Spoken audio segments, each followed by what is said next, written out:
Very trans. Members are here. Yes, we do have. Welcome to our newest member, Dr. Haynes. Thank you for joining us, even if it's virtually. Yes, thank you for having me. Absolutely. We look forward to doing lots of nice work together. We do have some folks who were not able to make it today and some that are still coming. So due to that situation, we don't actually have a quorum at this moment in time. We will, hey, Dante, how you doing? We will come back a little bit later if we get the quorum because we have. Is a quorum. Scott's counts as a quorum, yeah. Yeah, We're still but short. only 6, we still need 8. So I will start my presentation, and our speaker is scheduled to arrive around 12:15, who will continue a lot of what I'm about to report. So obviously, the first thing I would say is congestion pricing is working. And we're even hearing that from some people who are very much opposed to it. I saw that on several news reports. People who normally drive and who didn't want to pay any money, much less $9 or $15 as it was original scheduled to be, have said, you know, my trip is a lot faster and a lot easier. And that is borne out by a lot of other statistics. I believe there is something like, where did I read? 13,000 fewer vehicles entering the congestion zone from prior to now, which is major, obviously.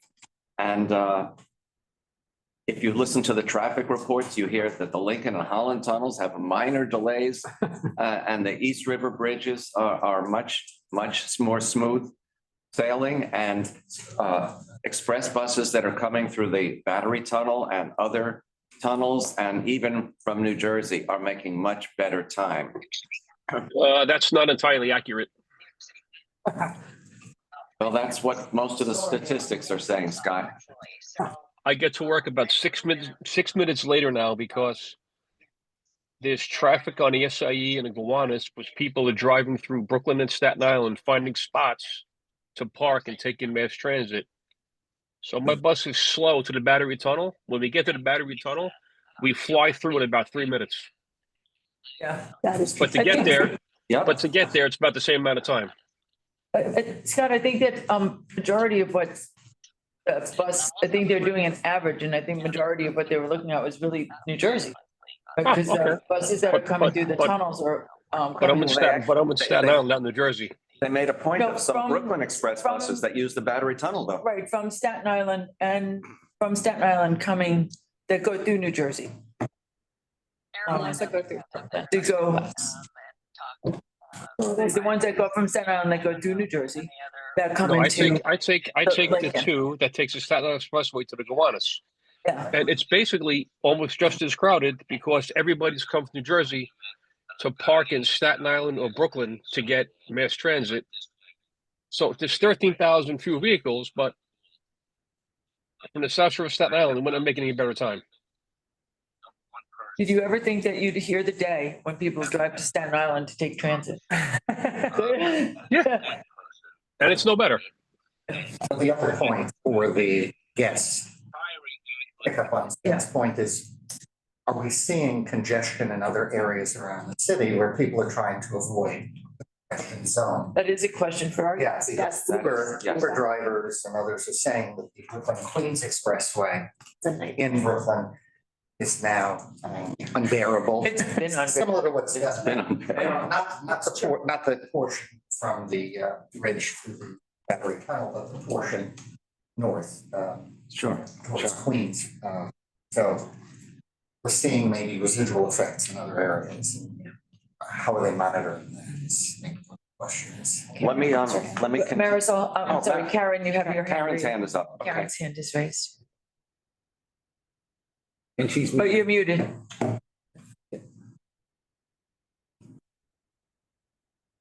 Yeah. Can you? No, you are still muted. You're still I'm gonna muted, ask you, Karen. I clicked that button. Okay, I got Now it. you go. now you're good. So I have a similar question as Scott, especially in the boroughs where the traffic is and north of the congestion zone.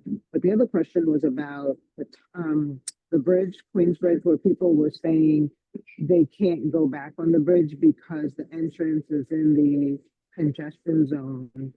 And I was wondering if there had been any thoughts to making that trip, to changing the entrance to the exit, or I should say, to the bridge going back to Queens. Yeah, Karen, that's been raised by many people, including some electeds, and obviously folks from Queens who don't think it's fair that they can avoid the congestion fee by taking the upper level of the Queensboro Bridge and getting out at the 62nd or 63rd Street exits, but to come back, you cannot avoid the fee. I heard a response to that question, which was that it would have to be changed in the state law because the state law reads what it reads right now. And if you're 60th or below, you're going to get hit with the congestion fee. Right. So that would have to be a change to the law to have that happen. And I'm sure some folks are working on that. Oh, no, so many people do not want to open the law. I That's think true, as too. many electeds don't want to see the law reopened and have to vote on it as do want to, if they open it, they're going to try and kill it. So that's a big part of the push we pull you up there. I am sure that is true. One of the things that when people tell me, well, I can't get back in and I left for free, is I tell them how to go for free, which is to take the FDR drive down to the Brooklyn Bridge and get on the Brooklyn Bridge by not leaving the FDR drive. Mhm. And that allows you to Avoid the Get congestion across. fee, yeah. Yeah. Of course, it doesn't take you to Queens, it takes you to Brooklyn and But you have then- that additional. Yeah. But let me also say that That will save you your $6. one of the other really good things is that ridership on the subways is up 7.3% on weekdays and 12.2% on weekends. And Long Island Railroad and Metro North ridership is also up, as is ridership on New Jersey Transit. So obviously, folks are shifting to mass transit, and that is helping the air quality and helping people who must drive get in and out much more quickly. That's really terrific. Our speaker today is going to give you a lot more information on numbers, and he is due to arrive any moment. So stay tuned for that. Charlie, can we go to? Oh, good. I think maybe it's too loud, so someone close it. We don't know exactly how much money has been raised as of yet. The MTA will be issuing that hopefully within a few weeks, they said, because it is too early to determine trends or anything else. And some folks have said traffic in January is typically down compared to other times of the year anyway. So we want to see what portends when it's the normal months of travel. Obviously, there's a lot of holidays in February as well, but we will see. Is there a plan to recoup the $5 billion in tolls that weren't collected? Great question. We can ask something, we can ask Charlie. Yeah, we will ask our speaker today. I'm not sure it was 5 billion. All Wasn't right, 5 if billion. it's a billion, it's still too much. That's what David Mack had brought up yesterday at the board meeting, and I believe they're doing a lot of efforts to crack down on toll evasion. Somebody's got some sound on. If you could only. It is Scott. Scott, yeah. Scott, if you could mute until you're talking, that would be great. Thank you. So did you, I don't know if you all were able to hear what Kara said. That one of the board members brought up toll evasion yesterday at the board meeting. And the head of Bridges and Tunnels had said that they're making a lot of efforts to crack down on toll evasion and ghost plates.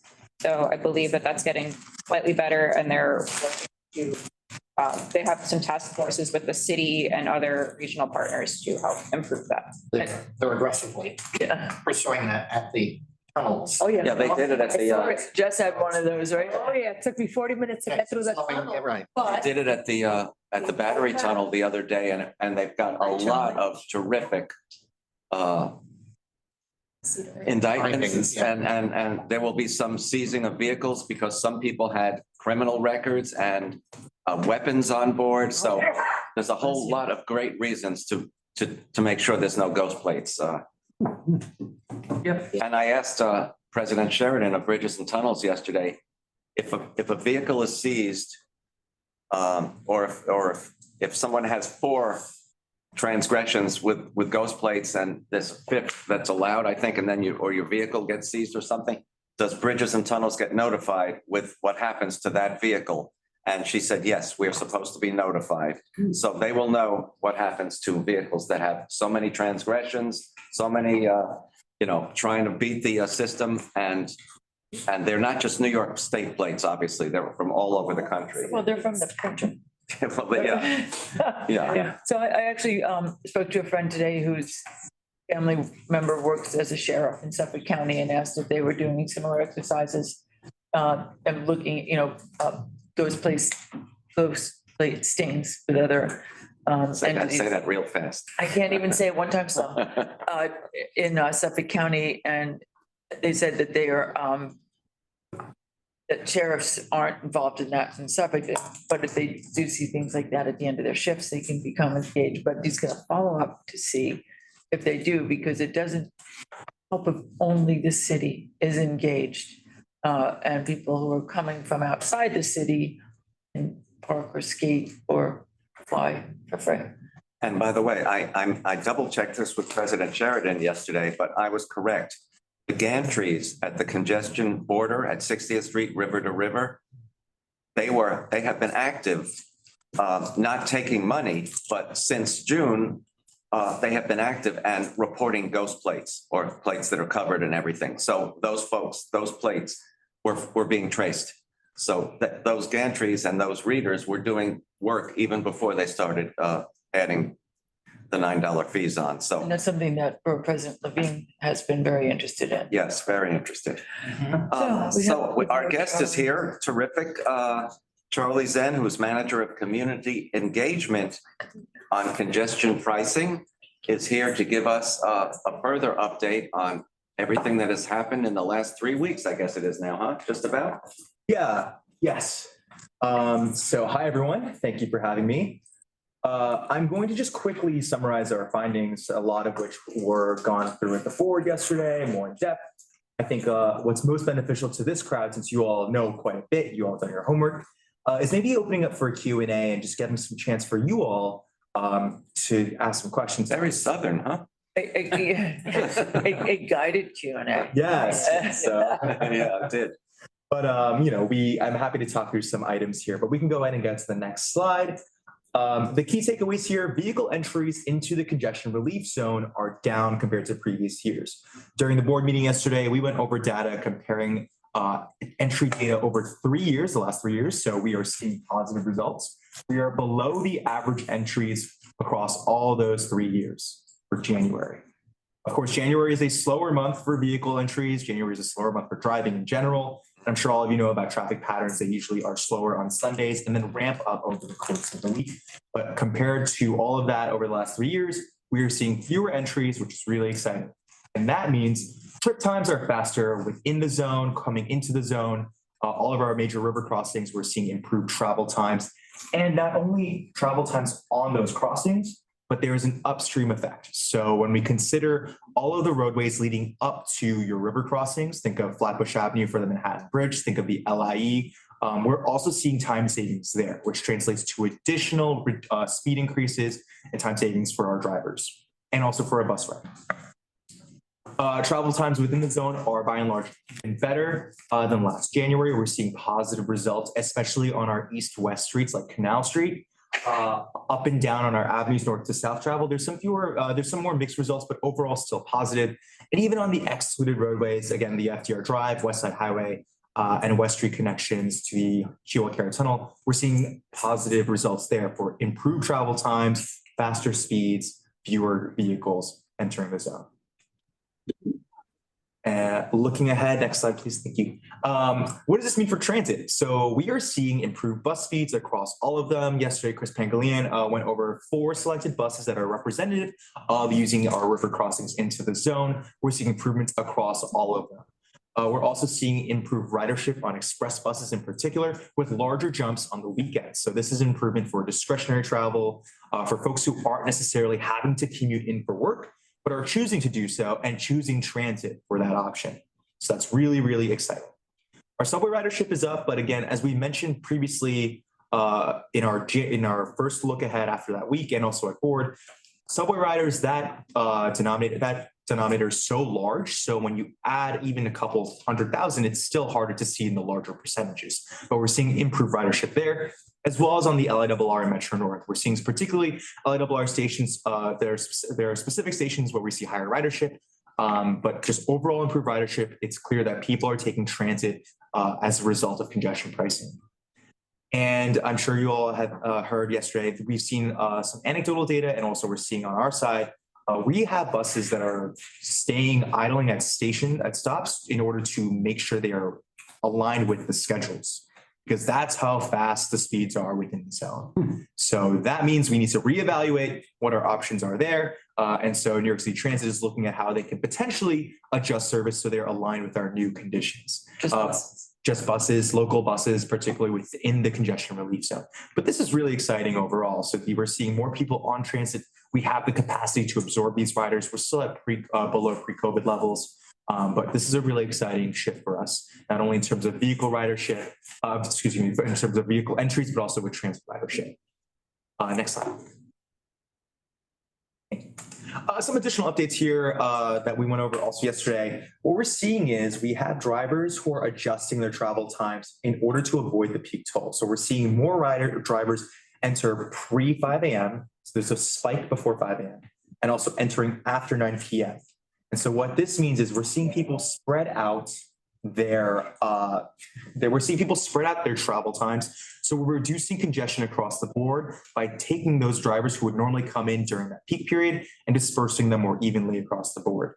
In terms of vehicle entry data, we see that 57% of the vehicles entering the zone are cars, pickups, and vans. These are the passenger vehicles that are tolled once per calendar day upon first entry. 36% of the vehicles are taxis and for-hire vehicles. Trucks are a smaller percentage, 4% for small trucks, 0.5% for larger trucks. Buses are 2%. And given that it's January, we're seeing, as expected, I think, a very small percentage of entries are motorcycles. Folks who like to ride motorcycles in the cold, they are very much stronger than I am. But I'm sure that'll change over the course of time. But again, this is going to get stronger. We'll see about that. But this is a snapshot for January. This is looking again at over the last 3 years, but keeping in mind that February, we already expect an increase in vehicle entries. So we'll see how that plays out. But some additional details about the program in general. Today on MTA Open Data, we are going to be releasing this data set that includes vehicle entries, vehicle class information, so what types of vehicles are entering, the entry point data themselves. It's a huge data set. There'll be a blog post accompanying that, so keep an eye out for that. That's a great place to go to look for more information and also to send folks for more information. And then our customer service teams are working hard on processing any incoming questions. This includes about discounts and exemptions, because those are still open for anyone to apply to. And of course, our mitigation efforts are underway. So there are, for folks who are unfamiliar, the congestion pricing program has allocated $330 million towards mitigation efforts. This includes what we call regional mitigations. So things that affect the entire region. Think of your low income discount plan, your discounted overnight rate, your 75% lower overnight rate, also the expansion of the Clean Trucks program and the overnight delivery program for New York City DOT. So these are regional mitigations. $230 million has been allocated for that, but there's an additional $100 million for what we call place-based mitigations. So these are efforts for specific localities that have been identified throughout the environmental assessment. These are places where we may see potential effects due to traffic changes from congestion pricing, and our efforts to implement those are already underway. So that's the broader summary. I know we went through the larger talking points here, so I'm happy to delve into some more questions about whether it's the data that we just talked through or about the program in general. Chris. Charlie, hi again. Hi, Chris. Good to see you. Welcome to you. As you and I work a lot on this, what I'm seeing, and you should have this good, this will be good, as Debbie already put this in the chat, but I'm sharing this. Accessorized speed, on-time performance has gotten better. That's great. Because the day I had to come here for ACTA, appointment time was supposed to be 5. I got here at 3:45. And it was not complaining, but normally when you're going towards when everything's combined, you never see the tunnel or partially sometimes the BQE going in. It everyone gets really backed up, but it's nice to see that when you're going through the tunnel during around 3-4 o'clock, you go through with no issue. Even yesterday, early morning, Mhm. it was nice to see that I can get here to 2 Broadway at least 30 minutes ahead of schedule on the access road. And a lot of the drivers have said it is making the drop easy for them to pick up the customers and they're not running late. And so I just want to say is we need to, I did speak to your boss yesterday in a good way, because she did ask me that, because Debbie can vouch with it. We're seeing accessory performance running a little better. That's great to hear because, Yes. you know, these effects, they translate in a lot of different ways, not only in travel times, but also in reduced vehicles that are fighting for parking. So that makes pickup and drop off easier as well. So there's a lot of additional benefits and there's a lot more data that we have yet to see. Because again, we are still early on. It's only January, although we're right around February, but there's so much more that we'll see. There's so much more that we'll report out. There's so much more that we have to report out through the process, but we're going above and beyond that. So a lot of these talking points when helping to explain the benefits of the program are really important. So that's a great point to make. Thank you. Stuart has a question and Scott had a question. And then somebody from Manhattan Community Board 10 has their hand raised. Cicely is also on, but I don't know who that is. So I have 3 little things. Stuart has But 3 little But things. Scott may be asking you something similar. I don't know if this is your unit's role, but are we seeing that new traffic patterns in other areas? People are getting savvy about how to avoid traveling through the zone to get to their final destination. Are we hearing reports of congestion on other roadways? As far as I know, we are not seeing that. Some of the benefits are, speaking on that in terms of places outside the zone, those upstream effects that we're seeing, those are really promising. And so that we're seeing benefits even outside the zone. And typically for other cities that have implemented congestion pricing, we see that areas directly outside the city do also experience benefits because typically people quickly realize this. Coming down, if you're parking at 63rd Street, it's not a significant improvement. It's also taking up a lot of time to park there and then take transit in or to walk over. So we haven't, as far as I know, we haven't seen that yet, but I want to caveat that because I'm sure the data team has a lot more at their disposal. But we have not heard that yet, at least as far as So that's something we have to monitor. Absolutely, and that's part, It's not shifting. and that's part of what the environmental assessment and the reevaluation looked at, right? Like where the potential, Yeah. right. yeah, where the potential increases could be. And regardless, in that assessment, right, we only saw specific, none of them crossed the threshold that would have detrimental effects to the point where like the mitigation efforts are all around potential effects. And a lot of them deal with pre-existing conditions, looking at pre-existing pollutant burdens and chronic disease burdens, because we never cross any thresholds with potential impacts of the program. So a lot of the mitigation efforts are looking to address areas that previously saw things. Can I just ask, piggyback on you, sir, for a second? So my understanding was that some of the street related data will come from city DOT. Mhm. Do we know when city DOT is going to release their data? That's a good question. I'm not actually sure about that because a lot of this is in partnership with other agencies. So City DOT, DOH for air quality concerns too. So when they report, we are sort of beholden to that as well. But we're working closely in partnership with them to get the data out as soon as possible. Great. So when they circle back, we'd like to maybe hear back from you. Yeah. If you're filing that. 2 other things that are related to revenue. During our PCAC meeting where all our boards were together, one of the members talked about making sure that the public was aware that if you are not an Easy Pass subscriber, the tolls by mail toll would be significantly more. Have there been efforts since the launch of the program to raise awareness about that? Great question. This is a central core of our messaging. From the start, we've been saying update your Easy Pass. Make sure you have Easy Pass. Easy Pass is the best way to pay the toll. It's how you get the lowest rate possible for your vehicle. So we have been hammering that home since the start. It is all over our literature. It is all over our collateral. It is all over our website. In New York, we are very lucky that the vast majority of our drivers are covered by Easy Pass. I think above 90%. I'm not sure the specific one, but it's very, very high. But that is everywhere. And also when posted when you enter the zone, there's also information there about the Easy Pass rate, really pushing folks towards Easy Pass. There was something in the Bridges and Tunnels book on Monday that broke down by use of all of the facilities, it was just too many numbers. Whether But it's, who whether they uses an have. easy pass, who doesn't use an easy pass, and who doesn't use anything? So I think we'd like to hear more about that data, and then if we see that messaging is not sufficient, come back to you and get that out to the teams that handle the messaging. The last thing is someone like myself who administers the program with New York City.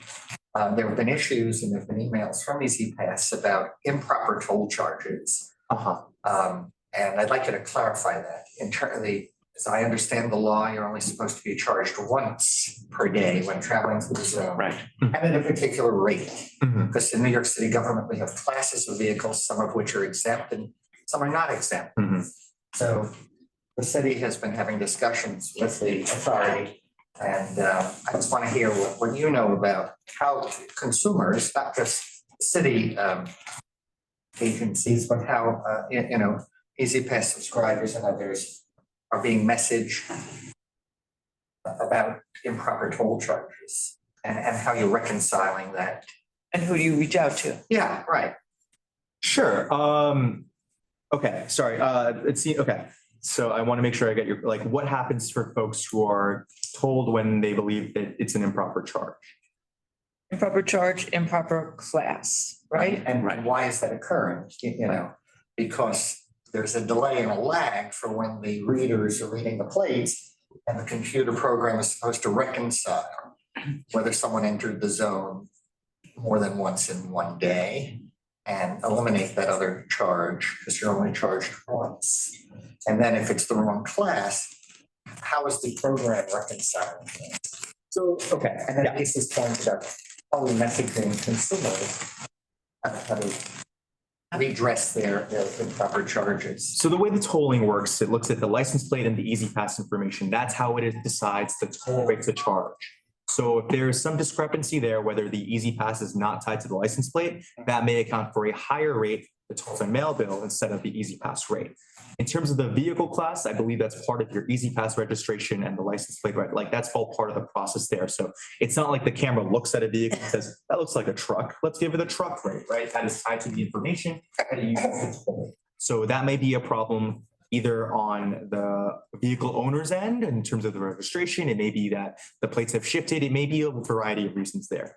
If there is someone who has been charged improperly, what we typically do is they'll either call 511 or they'll go to the EasyPass Customer Service Center. It's usually best directed to the EasyPass Customer Service Center who can then look at the charge. The way the tolls work, it takes 3 days to show up on someone's EasyPass bill on their account. The crossing credit takes a little while longer too, because it needs to first check, especially if you're paying another toll for that crossing credit, it needs to confirm you paid that one and you get the credits back, right? So there's a longer step there. So some customers we've heard are, where's my crossing credit? It just takes an additional period of time. But we typically direct them to the EasyPass Customer Service Center where they can give us a call and sort this out. And then the last point is about the double charging. How are they addressing that? This is not something we really heard of because so let me just clarify. It's passenger vehicles are charged once per calendar day based on first entry. It's not a 24-hour system, it's calendar day. So there may be some people who think it's a 24-hour period. So they can come in 4 p.m. one afternoon, come back in the next, whatever next day in the morning. And they think, oh, I shouldn't be charged for the morning one. But no, because it's a new calendar day, it's a separate new. Now we're talking about calendar. Okay, then they should. If it's a truck, trucks get charged every time they come in. So it depends on the vehicle class. Passenger. I heard Okay. that too. So then they should go ahead and give us a call in that case. That's not something we've heard a lot of. So I think then, we need to take back that, people should be looking at their bills and reconciling it, and that's the recommended method of customer service. Absolutely. That is a core message. Again, we are really hammering home EasyPass, EasyPass, EasyPass.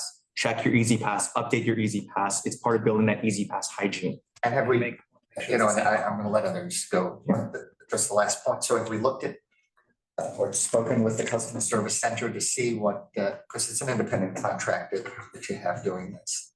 Have they provided data so far in this early period about what types of complaints they're getting? I'm not as deep into the customer service side. We work really closely with the EasyPass Customer Service Center, our customer service center. So I don't have specific high charts or anything to show you, but a lot of the questions are on discounts and exemptions. That's a lot of the EasyPass Customer Service Center. A lot of the questions are about license registration, things like that, easy pass hydrogen in general. But I don't believe this like double charging is something that has come up a lot because that's obviously a big issue because that's something that is core to how passenger vehicles charge. So that's not something that I've heard of, quite frankly. Okay, thank you. Yeah, absolutely. Thanks for your questions.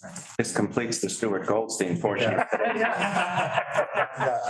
But these are good questions. If you have more, you should continue to ask, of course. So Cicely would like to know, if there'll be a study on pollution uptown. Cicely, I'm not sure if that's your hand that's raised, or if that's a public member in Manhattan community.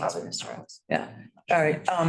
So can you walk us through, I think the answer to yeah, you that, did, about when they're gonna do the air quality, information and release is, yes, that's part of the pollution, you mean in terms of like air quality, that's part of the DOHMH data that will be released. from rerouted vehicles such as on the Cross Bronx, you know. Yeah, so something I want to clarify here that's really important when looking at DOHMH data is that air quality data is very sort of fickle and very subject to a lot of things, including, quite frankly, like weather. Like when it rains, that has a pretty significant impact on the data that is collected. So it's going to take a while in terms of releasing that data and also understanding what the effects are looking at data. So when we look at vehicle entry data, we saw, for example, on Saturday, and there was one Saturday and one Sunday, I believe there were 2 days where the Brooklyn Bridge experienced a 71 or something really high or high percentage of increases in travel time. Let me pull that up actually. Let me get this for you. Sorry, folks. Give me 1 second. Yeah, one of the Tuesdays, there was a 71% increase. One of the Saturdays, there was a 78% increase. So what could account for that? That was a vehicle that had an issue blocking a lane and there was construction, right? So there's always going to be some sort of anomalies. So as we get more data, it's better to, it'll be easier for us to sort of parse through and identify what are the outliers, what is the reason behind that, and also look at how the overall data set gives us these narratives and understands what's going on. So that is something being looked at in terms of air quality, not only uptown, across the region, but that's something that's in the works. thank you. Scott, did you want to ask your question? Or make your point?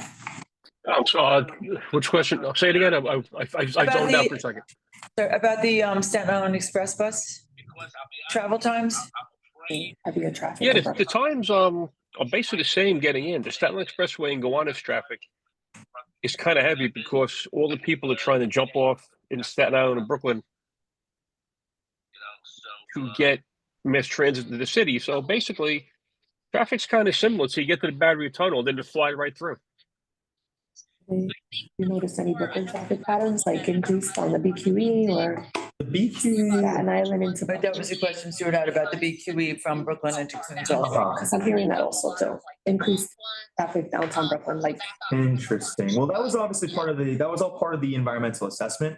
So, you know, there's only so much that the program can actually do in terms of the upstream effects. The upstream effects have been promising. I don't have data on the Staten Island specific roadways.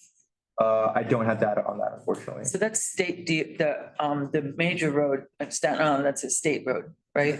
And then as the Gowanus is, even though it's maintained by the city, barely. And as VQE, similar. So that, I'm assuming state DOT is also monitoring traffic, or city DOT doing the roadway monitoring, traffic monitoring on all of the roadways as part of its data collection. I believe so. I don't have a full answer to that. But there's certain expectations we can have of the program in terms of the impacts and the benefits. So we may not see benefits on all roads in the city. But of course, the benefits that we are seeing do help. So when we first talked when Juliet first presented in January, what we saw was, for example, with one of the Staten Island buses that goes through Jersey, some of the route is pretty much the same for the most part, but once it hits that crossing, that's where you saw the increase in travel. And So- Helix, right? That's when it, Yeah, so we can't expect the upstream effects to go extremely far, but entering the zone, we have seen significant improvements. So that's really what the data is that I sort of have access to here. And Cicely's asking if there'll be an economic impact study on how it might affect businesses. I believe that is one of the things that gets looked at in a year.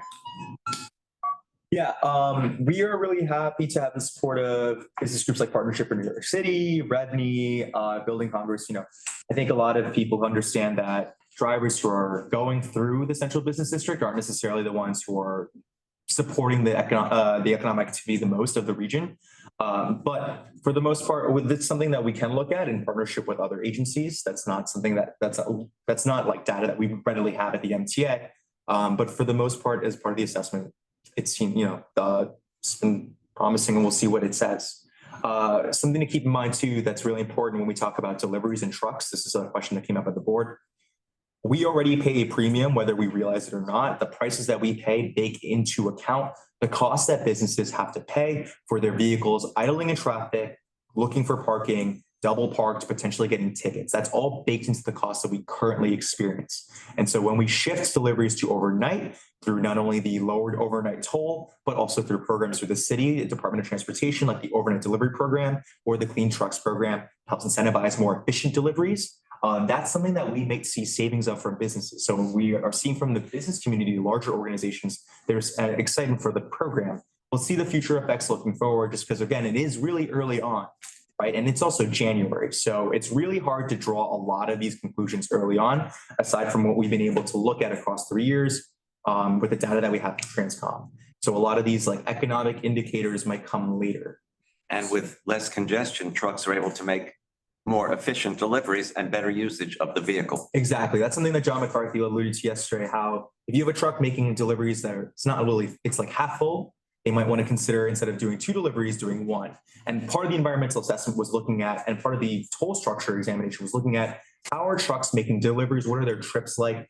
I don't know this is for sure, so don't quote me on this, but I believe like the average truck makes 5 trips into the zone, and looking at how that shifts. So this is all taken into account, and we'll see how this plays out looking ahead. Brian has a question, and then somebody in Manhattan Community Board 10. Yeah, 2 quick data questions. Are you going to incorporate the other data sets that you're getting from other agencies into the portal with everything else? And how frequently are you refreshing the data that will be in the portal? I'm not sure about how other agencies will go into the portal. Just because I don't think we typically host other agencies on that, but that's a good question. I believe looking ahead, the data set will be updated every 10 days. Let me check. 1 second, sorry.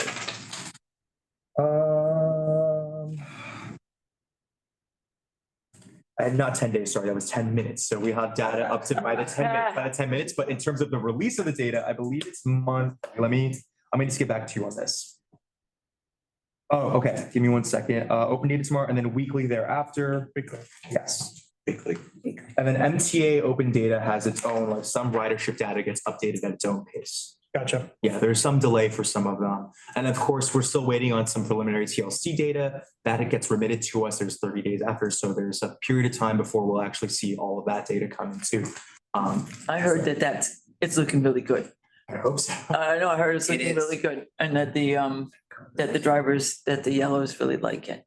But that the city owns, and that the city will release when the city feels like it. Yeah, the good news is, there's a huge appetite for this data. So when we have more, you will all hear about it, because there is a large appetite for this, and it's constantly making the news in terms of how the program is going and what results we're seeing.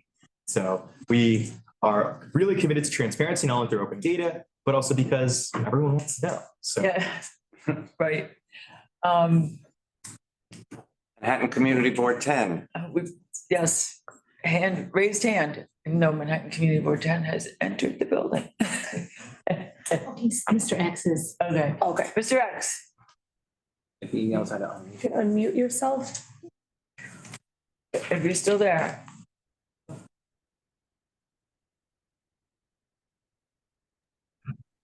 Okay, can you hear me? Yes. Yep. Okay. As I said before, congestion pricing shouldn't be about charging drivers. It should be about providing more alternatives for the New Yorkers. And a while back, I said the powers that be should consider putting tracks for all the New York City highways, particularly the Cross Body Block Expressway. there'll be less trucks. But apparently, the powers that be feel charging us money to enter Manhattan below 6th Street is more important. This plan sounds like A, New Jack City, B, Don King only in America. Consider putting tracks on the highways, near city county highways, particularly across the Body Block Expressway. Put 2 tracks on the highway, or possibly 4. And let the Long Island Railroad M9 cars take the freight out of the trucks. There'll be less trucks. If you're more concerned about congestion, pollution, etc. Because this also sounds like for the love of money, which as you know was required by the OJs many years ago. I don't know where's the money going. I'm afraid to ask where it's going. But some people were annoyed about this plan. And if you remember with earlier this month, someone put a new York Post cover and said, take your congestion pricing plan and shove it. Is there a question in there somewhere? I didn't hear a question. I didn't hear a question either. I think it's the question. Question is where the money's going. The money's going to the capital program. That's where the money's going. Okay, but just stating how I feel about this plan. Like I said, it sounds like for the love of money, to go by the OJs, Bing Range, Don King all in America, and Budget Snipes, New Jack City. Don't rush the whole damn thing. All right, Mr. X, appreciate your opinion here. I appreciate your thoughts here. A lot of people have a lot of feelings about this, so thank you for expressing them. I appreciate it. And also, I will point out our MTA customer service feedback form has a section where you can leave this feedback specifically. That will get logged. So if you want to, you can tell me I'm just one person here, but if you want to include that, that will get in our system. It will be logged. So that may be something helpful if you want to express them in writing too, and you can leave a larger feedback form there. So that's available. And if you need, it's just our MTA customer service feedback form, drop down like congestion relief zone. And So- let me just add that one of the benefits of congestion pricing already is that the MTA ordered hundreds of new electric buses, which will be situated at the Jamaica Bus Depot. Folks who live around that depot are going to have a lot cleaner air, and the buses are going to be a lot more efficient. And that's the beginning.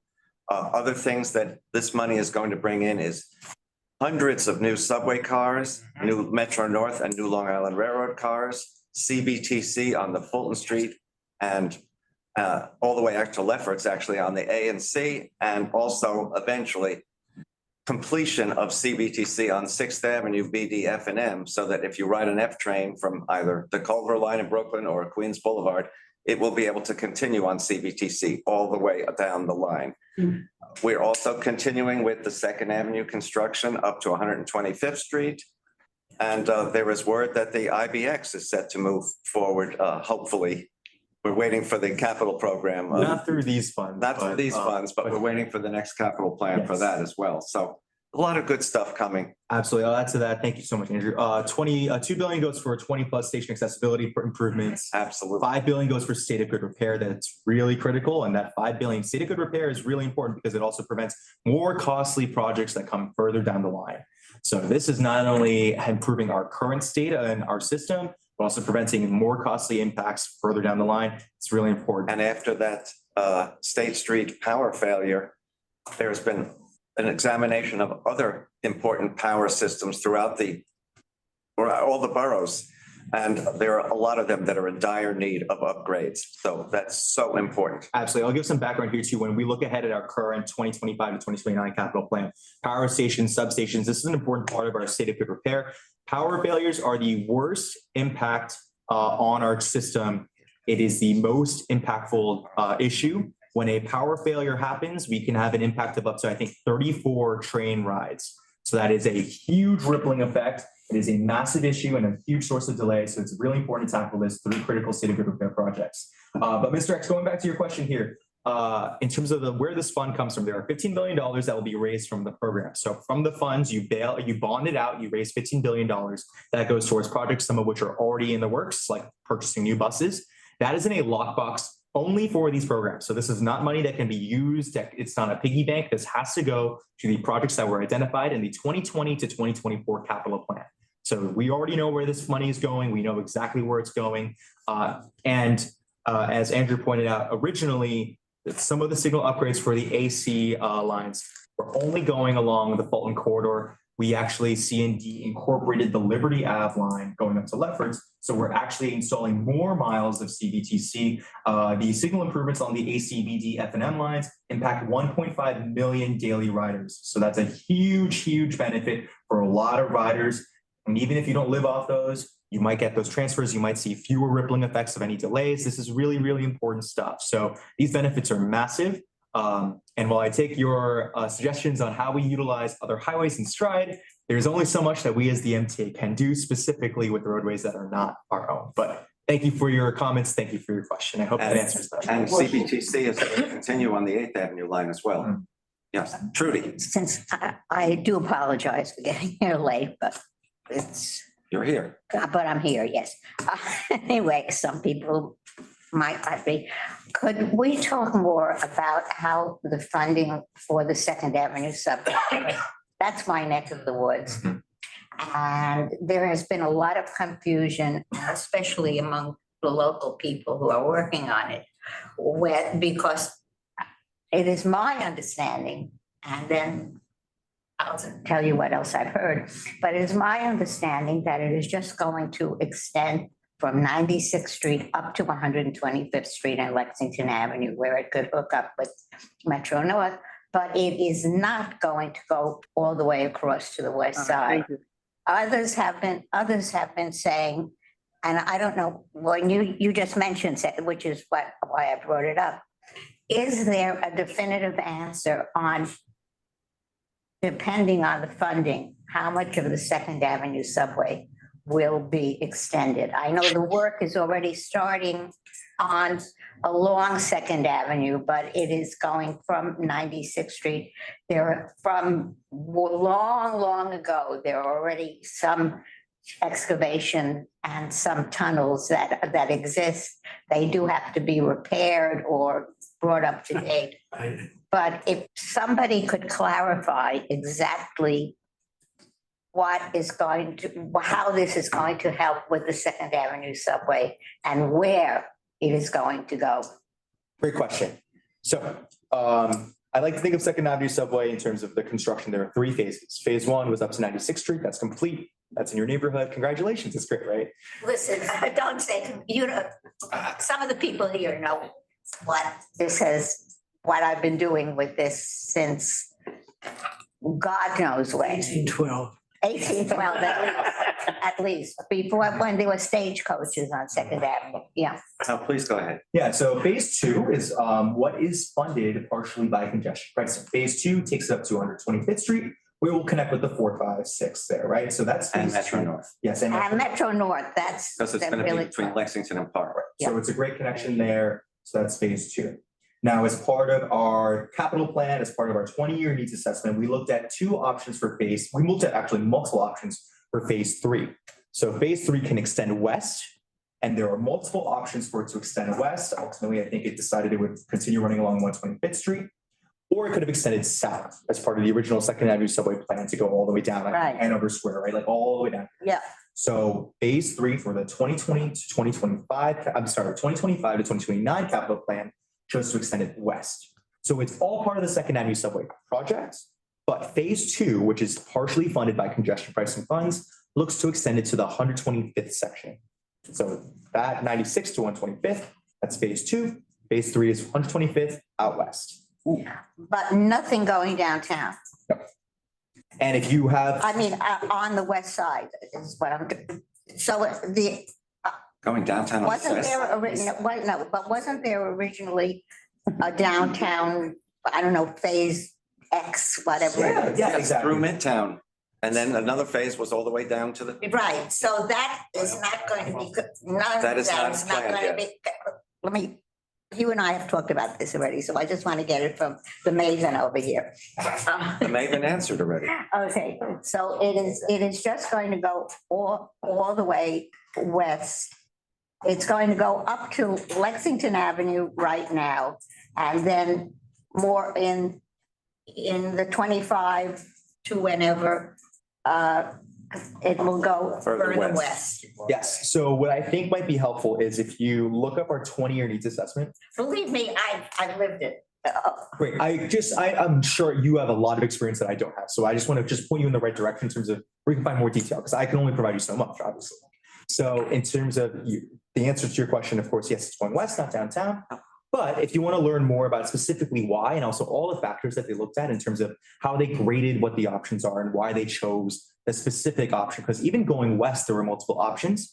The 20-year needs assessment has all of that in there. So it looks at things like equity, ridership, all of that is played into their cost. So that's where they go further in depth, further than I can provide you. Further, no. My only question was that right now, what is being funded, and I think you've answered it, but I just want to make sure. But being funded by congestion pricing is just going up to Lexington, going across 125th Street to Lexington Avenue.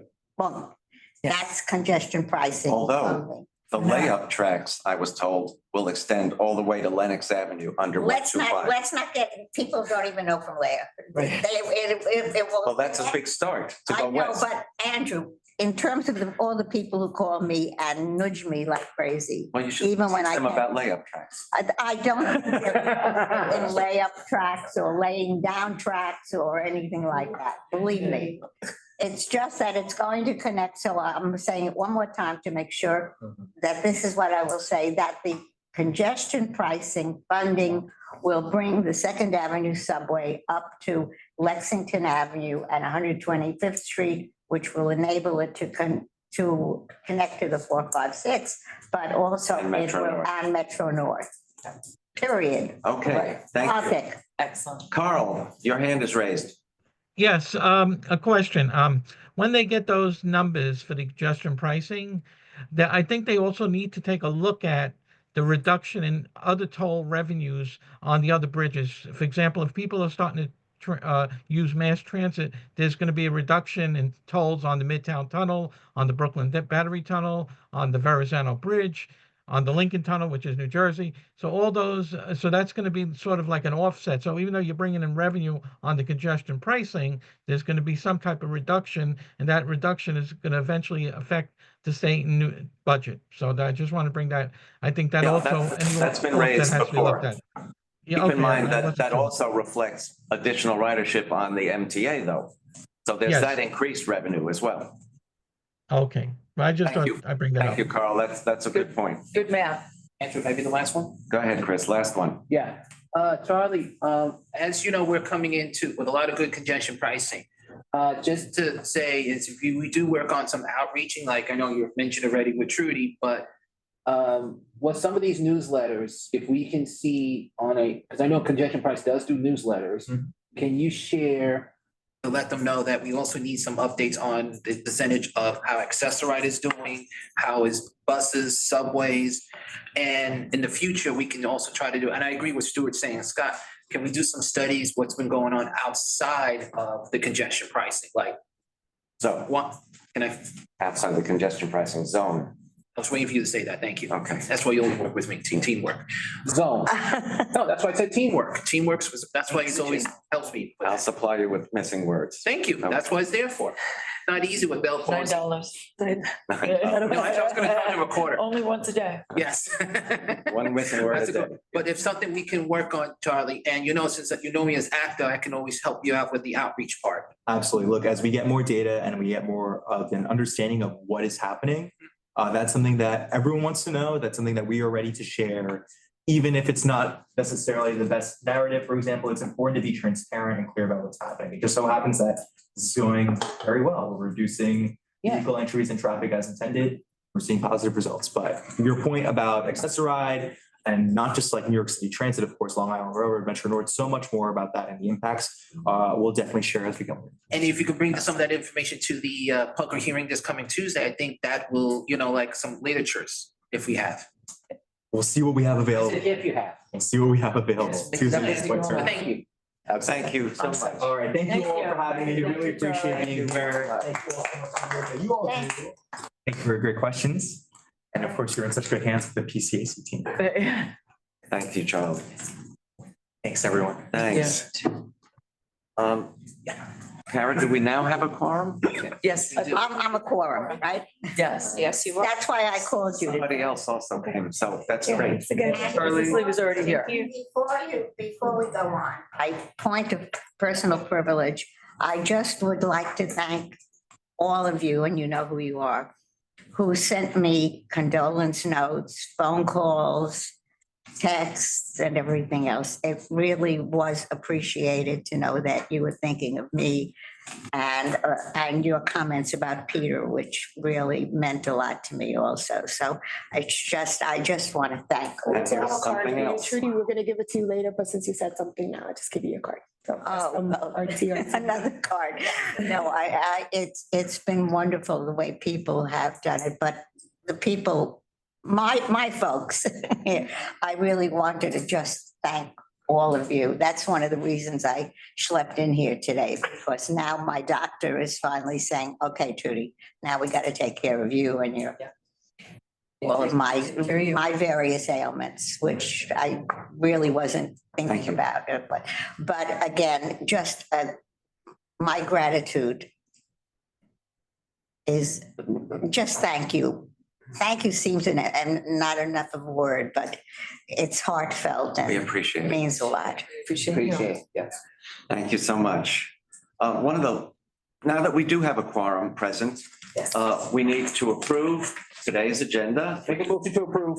Second, Any opposition? No. Great. How about approval of the November 21st agenda? I move we do that. Second. Stuart, you gotta get in here on this. Calm yourself. Double second. And final approval of the October 31st minutes. Make a motion to approve. No, Stuart, Stuart was first. That's okay, I'll take a second. Bert's had his hand raised. was gonna. I don't care, whoever takes it, just. Everybody, And business is done. Now that we Okay. got that out of the way, let me just add a couple of things on the congestion pricing front. Street travel is, somebody told me they drove from the East 60s to Penn Station in 15 minutes. And he said that usually took me 45 minutes. Yeah. This means also that emergency vehicles are having a much easier time. God forbid you need an ambulance, it can get to you or get you to a hospital much, much more quickly. So these are all byproducts that are good for everybody, whether you like congestion pricing or not. I would also add that trip times have been reduced between 10 and 48%. That's major. I mean, I don't know how you value your personal time, but that means something to a lot of folks. One of the odd things was on both the report we just got and something I saw, it said some people are leaving earlier before 5 a.m. to get to, so that they beat the higher toll. Yeah. What's open at 6 or 7 or 6:30 a.m. that you could go to? I mean, offices. Starbucks or else Starbucks, of course. have breakfast at home. They'll have Wow, breakfast. that's a real People are going to work earlier. I mean, I actually sent, I live on top 5 in a.m. an apartment building on top of the Queens Midtown Tunnel. And I do my own traffic reports out the window. And the traffic since COVID has just been amazing, just like huge going into the tunnel. And I have been watching traffic at particularly the change from over the last years between 6 and 7. At 6:30, there's nothing. At 7 o'clock, boom, it's like somebody opened a floodgate. And now it's just not.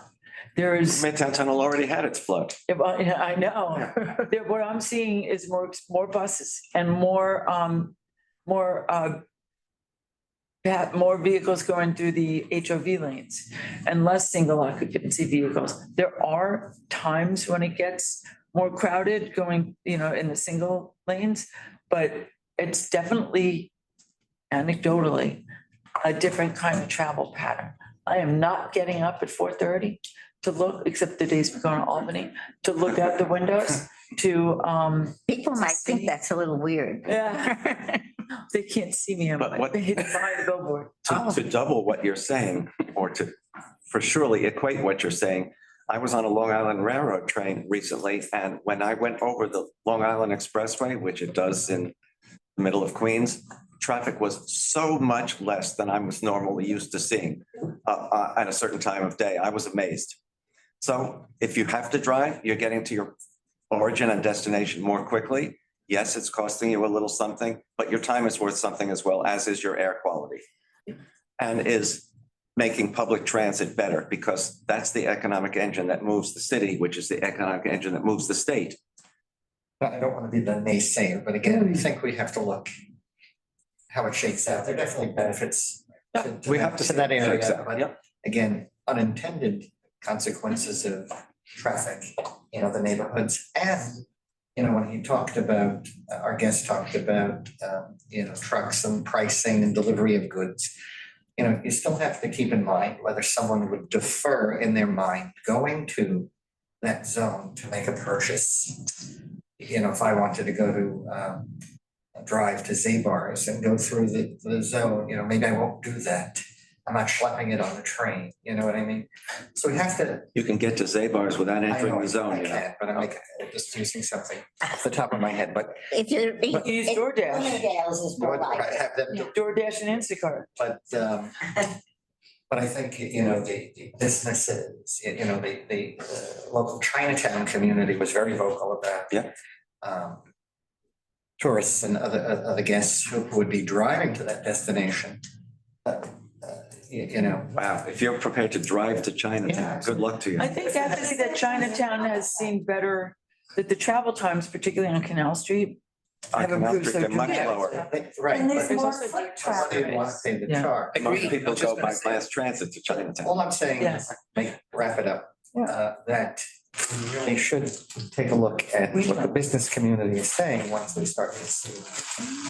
And actually, what I would hate to see, and I spoke to a restaurateur about this in my area, I would hate to see suppliers to restaurants whose trucks are basically making much better time now and being able to make more deliveries within the same time span, give you a surcharge on your deliveries because everyone knows the surcharge is in effect now.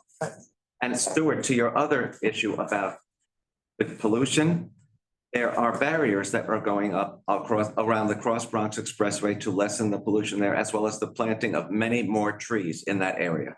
Oh, maybe they'll even How long does figure out that? a way to tear it down. Yeah, but the electeds, Andrew, the electeds up there say, I'll believe it when I see it. And they are That's part of the using this, yeah, but they're using this in the Bronx and Queens and whatever, as a quote unquote political issue. And They have, when they see it, but the communities are being stirred up Yeah, even I hear it. more and more. I think you Absolutely, I know hear what it. I'm talking Cecily had a No, I was going to, because I asked that question about Yeah. economics on the Zoom.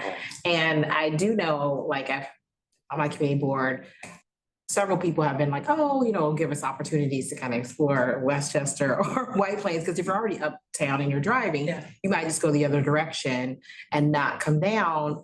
Myself, the reason why I'm late is because I had to stay above ground. I'm on meetings on and off throughout the day. So I had to do the congestion pricing coming down. I will say that it was a lot quicker. I didn't know where the garage was. That's why I got lost. So that's why it took me so long to find it. And that's why I'm late. But it was a lot quicker. There was a lot of less traffic coming down.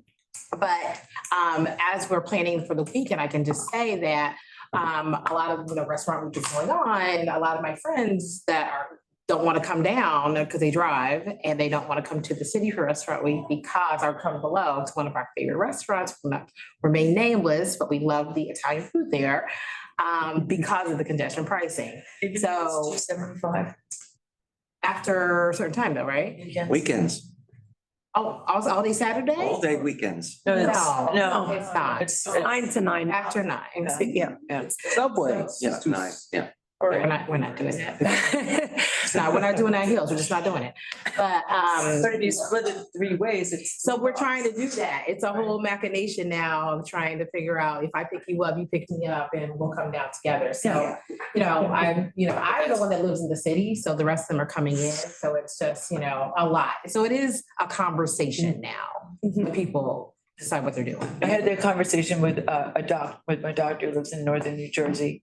And he said that his tribe he takes the bridge and it's much faster over the bridge, much faster on the West Side Highway. He gets jammed up, everybody's getting up at 79th Street. Yeah. Right? And he pointed out that there's a lot of construction going on there and it goes from 3 lanes to 2. He said he wants to walk around Midtown and ask all the deli owners if they've lost business. And I said, nobody drives to a deli in Midtown. Why do I want to And drive if- even to? I said, and the theater, because a few months ago, or a number of months ago, when we were talking, he goes, we go to the theater and we have to pay $9 to go. I said, I bought tickets for my whole family. I got reimbursed before I give this number to go see Elf on Broadway. Tickets were $1,000. That $9 would not be what would stop me. Drinks were $30. That $9 would not be what would stop me. I'm going to see that with my family. So Subway. it was, I did, but I was looking at it in the context of that. But that's why some of our fare discount proposals want to make it less costly to take the train with your children under the age of 17 than to drive. Yeah. Because it makes it more affordable. Can I add something where Lisa has a good point that also, it really does upset me, but Lisa, you have a good point, is people today, and when I hear Chinatown community, I'm looking at them like, what are you all talking about? All of them, I see them on the subway. The B train gets crowded, the D gets crowded. Don't get me started with the other letters, but Who's that? the passengers, the Asian community, passengers. Don't all go to Chinatown. Can I, let me get to my point when I'm trying to say this, because, let me say this. As I take the subway, doesn't matter what time, the train stations at Grand Street, Canal Street, or even, Delancey, well, I'm gonna say those two, overcrowded platforms. So I don't understand the community over there saying, oh, they're gonna lose business. You can barely walk on Canal Street on a sidewalk either way, because it takes me from Center Street to, let's say, Mott Street, at least 20 minutes, because you got everyone doing the tango dance, whichever which way you want to go. It's like telling them, oh, we're not gonna get cars. Well, they all just pass you on Canal Street coming from the tunnel to a bridge, Everyone who wants to go down to Chinatown, come on the trains. All those lines are on Canal Street or Grand Street. All I say this is to people, get over it, because we need to breathe. I need to, if Accessori has to go through anywhere parts of lower Manhattan or even uptown Manhattan, we need to get the Accessori for seniors and disabled people to get where they have to go on time. And emergency can never get through either, so. And thank you, Karen. Thank you, Karen. I know you're saying amen, I heard that. All I'm saying is on-time performance, it's nice to see that Accessori is getting a little more relief of pressure, but even when you leave that zone, it's still getting congested. So there's something still has to be worked on, but we have to just advocate for it. One thing I neglected to mention, which was amazing news that came out of the Finance Committee yesterday. There was a study of the efficiency of all of the major mass transit networks in the country. We were the most efficient in terms of number of people, money spent in various areas, combination of various projects and things of that nature. After us, it went down to SEPTA, it went to the CTA. BART was the least efficient in San Francisco, interestingly. In terms of what? Efficient use of monies and costs, yes. Capital or operating? Operating. Operating. Overall cost. It was an amazing, I'm gonna try to get that graph, Who did the survey? an independent, I'm gonna try to get a copy of it and But I disperse mean, it to everybody. Affiliated with, It was the it depends who did Initiatives the Unit. survey. internal, say it again, Karen. The Strategic Initiatives Unit at the MTA, they created what they called it. So we did the survey. It was, I believe, the in-house, they called it the in-house consultants at the MTA. Oh, okay, so were doing this. But they're working with external. It wasn't an objective outside consultant or organization, We'll right? try and get the I study. believe it was. We'll get the study and we'll try to disperse it to Yeah, everybody. because- It's really fascinating. Yeah, but it does make a difference who did it. And the way the questions were asked. I'm not, look, you know how I feel, It makes a anything that is difference in positive, rates. but Also. that's the kind of question that would be asked, you know, Yep. is it a self-serving survey? And they got the facts and figures from all the other operating agencies, so they didn't make things up, but let's get your. Yeah, but it depends how it's interpreted. I'd love to see. No, I agree with you. I agree. Can you, Andrew. Jess, can you send us copies of that survey or? We're gonna reach out. I'm gonna reach out and get it. Yes, We'll Stuart. go back to congestion pricing for one. Yeah, and then we have to give it. We're still on it. So you mentioned at the outset of the meeting that ridership is up. Do we know points of origin and points of destination? We don't on the subways, obviously, because we don't have that built into the payment devices. Not payment, but they have. We can certainly find out which lines have seen the greatest increase. Right. And let me tell you this, That's what I'd like to see. Yeah. listen to this. You know, where- There should, actually, that should be available through Even smarts data, you and think? taps.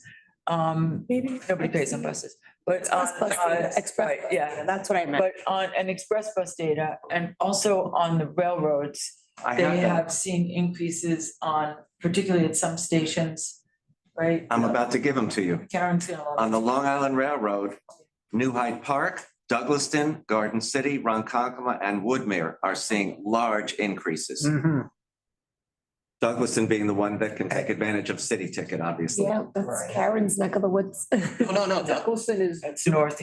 that's the North Park Washington. Oh, That's the Port Washington. Why are you saying nothing? No, I said- City ticket. No, I said that's It's Port within Washington. city limits, so That's city not ticket what is he's saying. usable. on That's not what he's saying, no, Joe. I didn't say no to that. It was to, I said that that was said that Karen. parents. I'm mistaken. No, she's not on the Port Washington. Right. Thank you, that's what I said. Of course not. wait, what did you say? Sorry, I confused. Southeast Queens Southeast with Douglas. Queens. Oh, Douglas. okay. Peace, my children, peace. So what we think that might mean is. Laurelton. I'm thinking Laurelton. Means- Sorry. Lawton is far from Douglaston.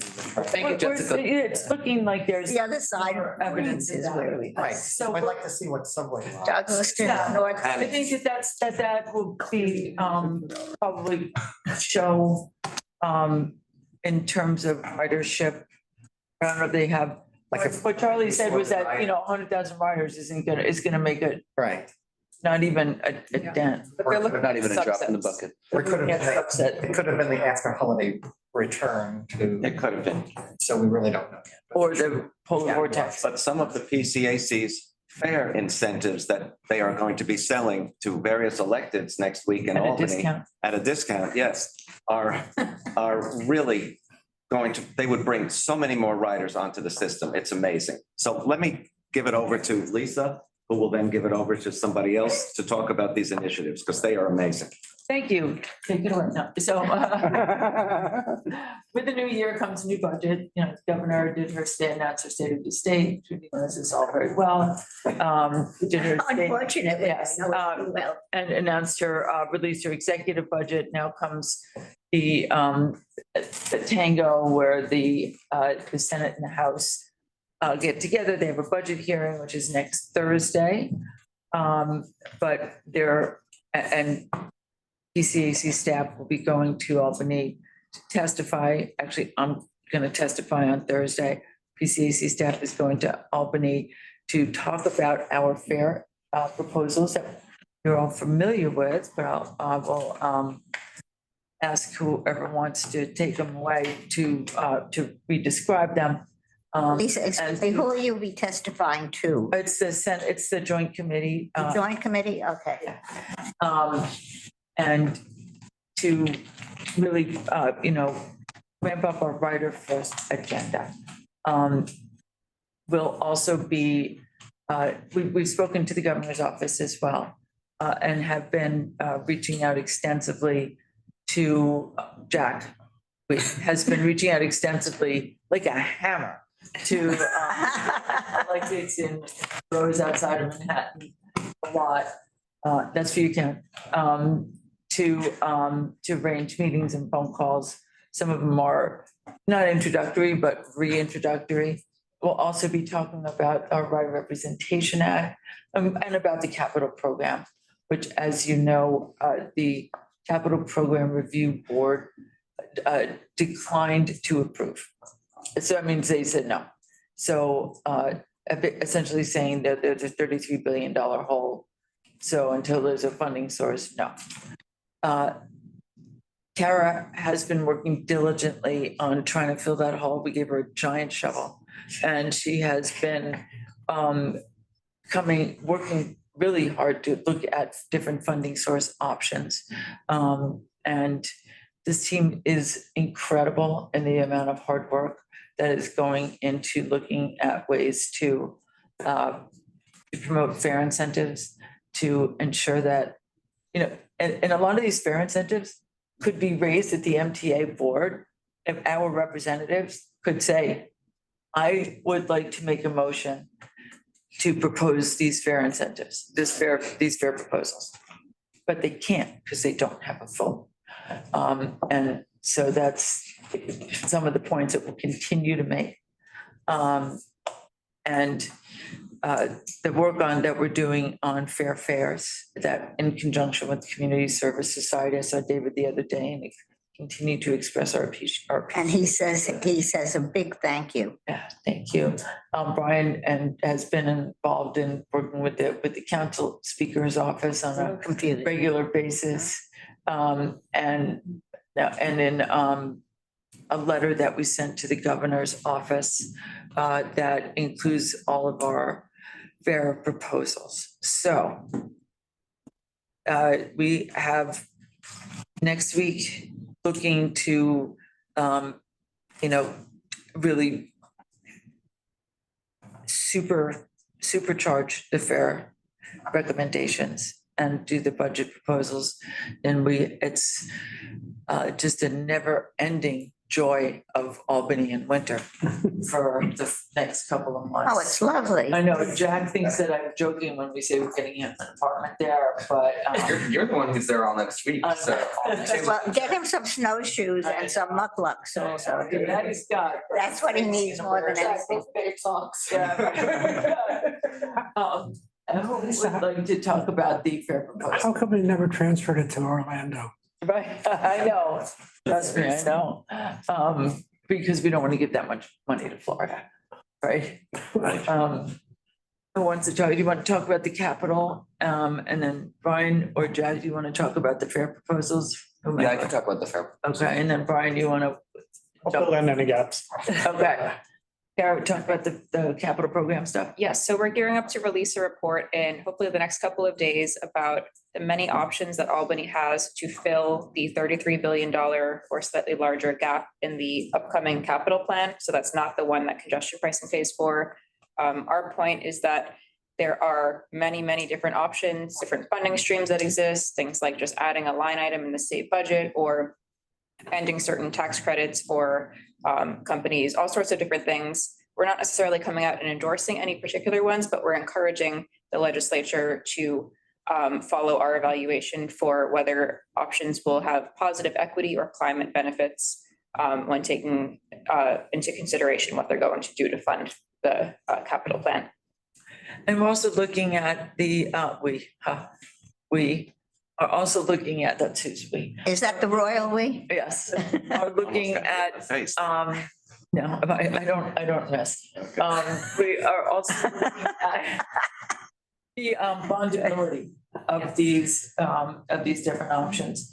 $33 billion doesn't have to be a check for $33 billion. It can be a check for $2 billion, $4 billion, $1 billion here, $500 million there, depending on what that can eventually be bonded out to and over what period of time. And Kara's working with some folks at the MTA on, validating. Validating Verifying. and making sure that we're on the right path to get it right as PCAC does. Okay. Does anybody have any questions about, we'll share those with you, obviously, and look forward to your support. And Jack, you wanna? Just about the fair policies. Yeah, everyone knows about the Right of Representation Act. So, yeah, as everyone knows, I think it was 2 or so months ago now, we released our report, Rider First Fair Payment, which made a whole litany of recommendations. We kind of narrowed those down to 5 recommendations that we felt were doable in this budget, 5 fair discounts and incentives.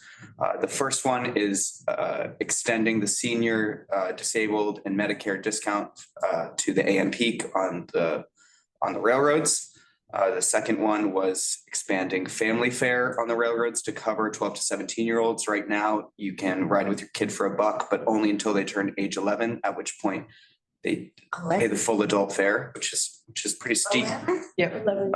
Well, actually, 12. 12, Twelve. up until Sorry. 11 years old. Yeah. Depends if they're tall. Basically. And then expanding fair fares to 200% of the federal poverty level and to the commuter railroads within New York City.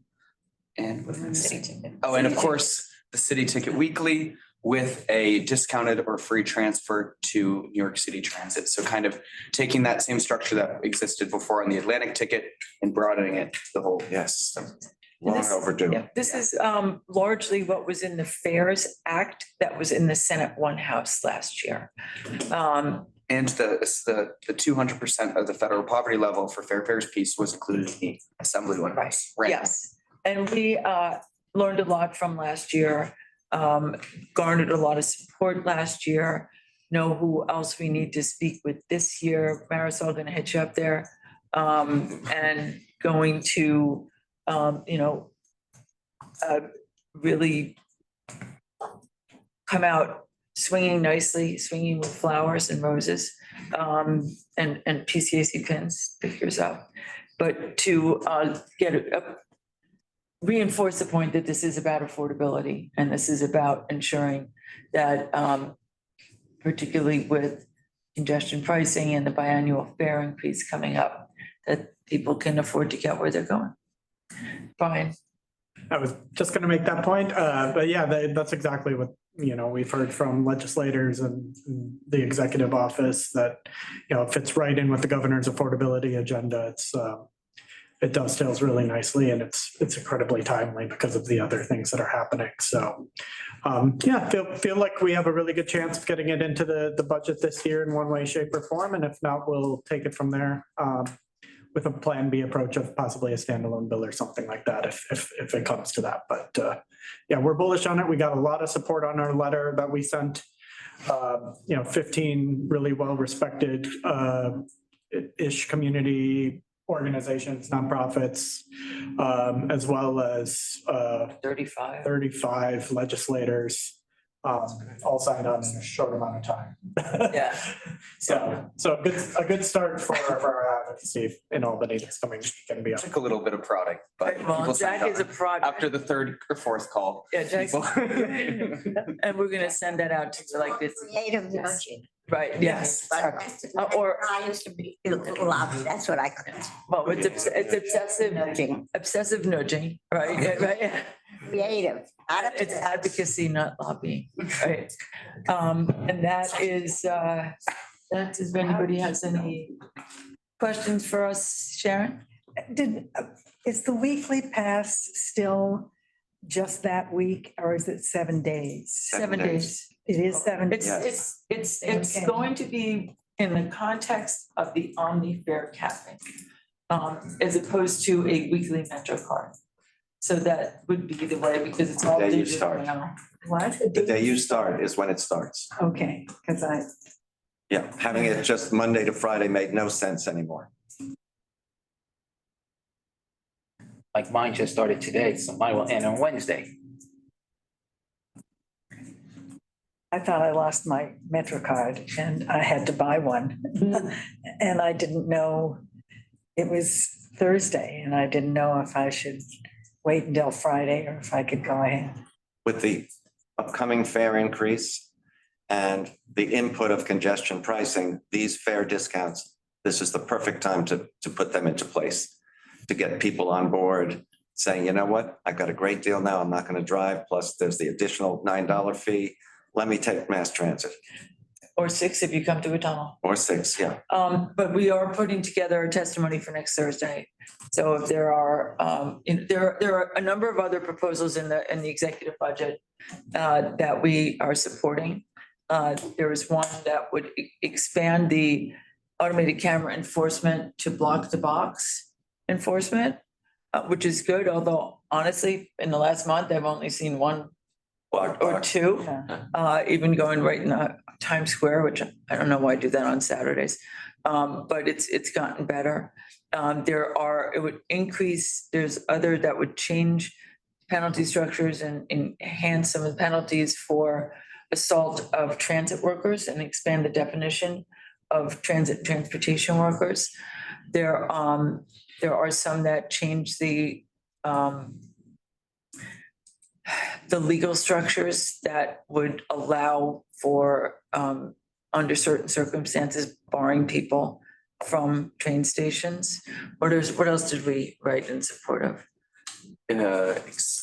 Expanding the MTA's.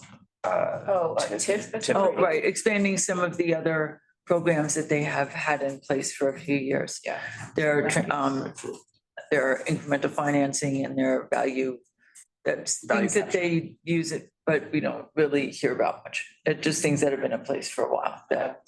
Let me say, I neglected to bring this up before, before I forget it. I spoke to Frank Anacaro, the head of the bus division. I have gotten a litany of complaints recently about too many carriages and things in the aisles in buses, and people cannot get down the aisles. I have heard this from so many people recently, and the bus operators have to do something to ask people to fold up their various things that they bring on board. You cannot make it down the aisle. It's getting impossible. I've seen it myself. Andrew, since you brought that up, I was just gonna ask you that, but before we do that, can I ask Lisa's question first, then go to your question? How can you ask Lisa's question? Because they were mentioning something and you came into a different question. I thought you were a Yes, live reader. Yeah. Question is, it's been brought to my attention. If I'm on Long Island Railroad, let's say Queens Village, unfortunately I have to use that station, to Fordham Road, are we still talking about the combo city ticket? So we have been talking about that. That's not one of the top 5 things that we're looking at right now, because that's going to take a little time, It's a right? technological. Yeah. Our understanding is that next year it will be possible When everything's on a single city ticket. When you say next year, is it next fiscal year or is it next calendar year? Next whenever- technological year. No, because there was a big debate when,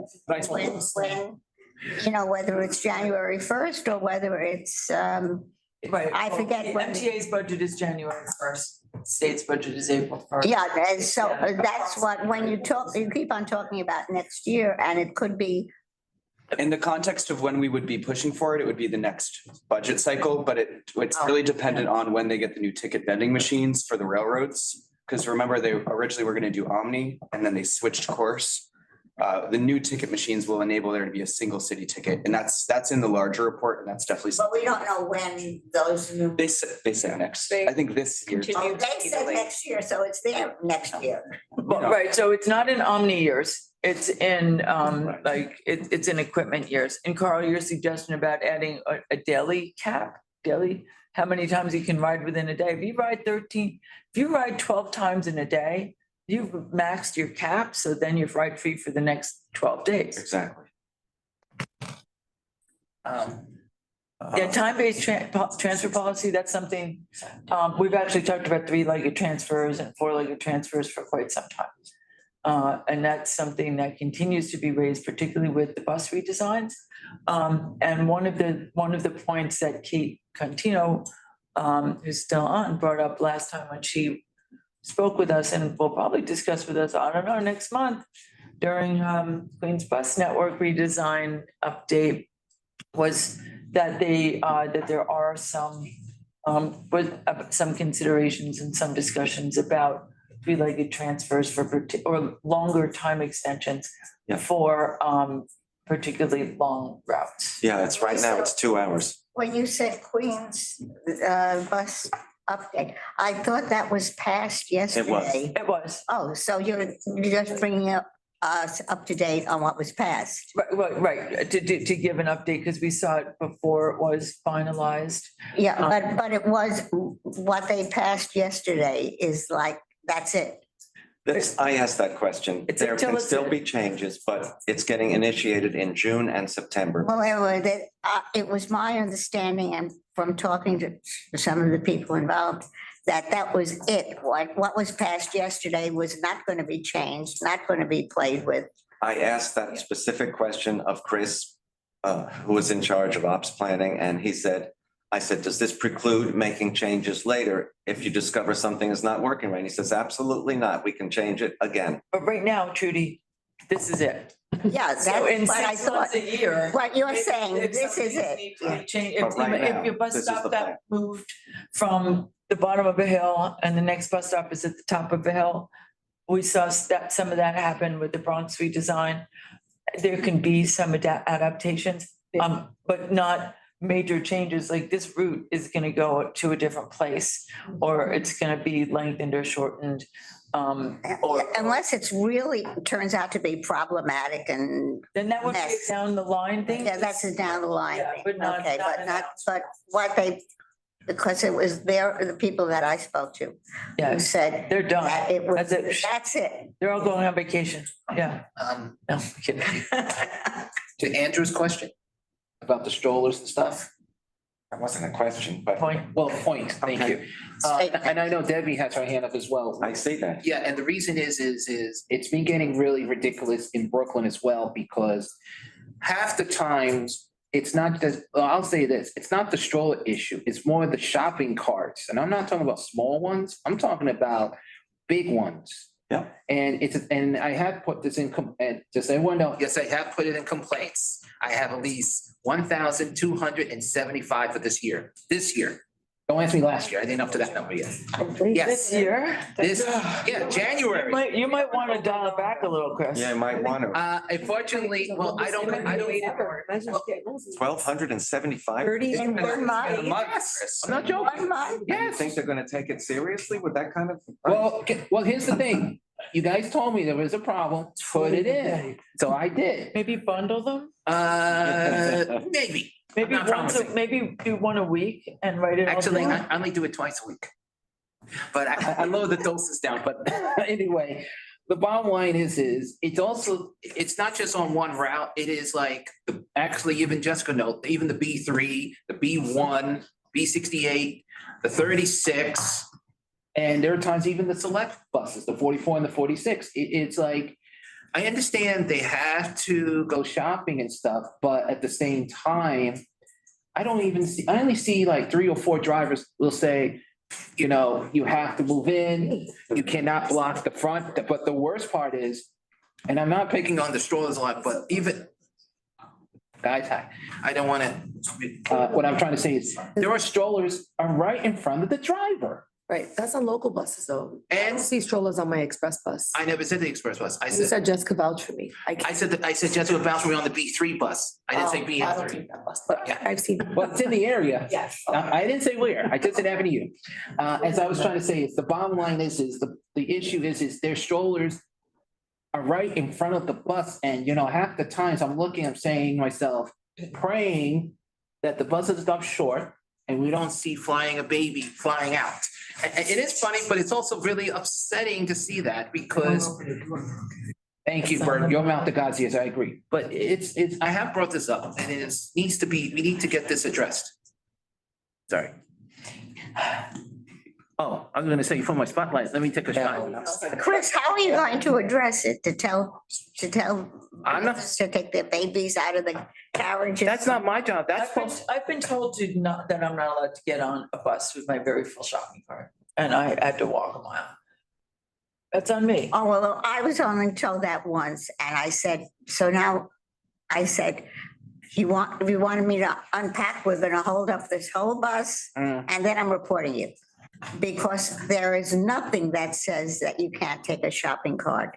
And especially it's directed against senior I'll get back to the senior citizen thing again, that, you know, I think there's. the younger you are, the easier it is to carry your bundles in your arms or whatever. But shopping carts, in my case, I use my shopping cart also like a walker. So that it's a two. Shopping carts are allowed, you just shouldn't be able to block the aisles. That's what. Right. Oh, well, that, if something is blocking the aisle, but there have been one or two cases personally where the driver said, you can't bring that on here. And I said, oh, yes, I can.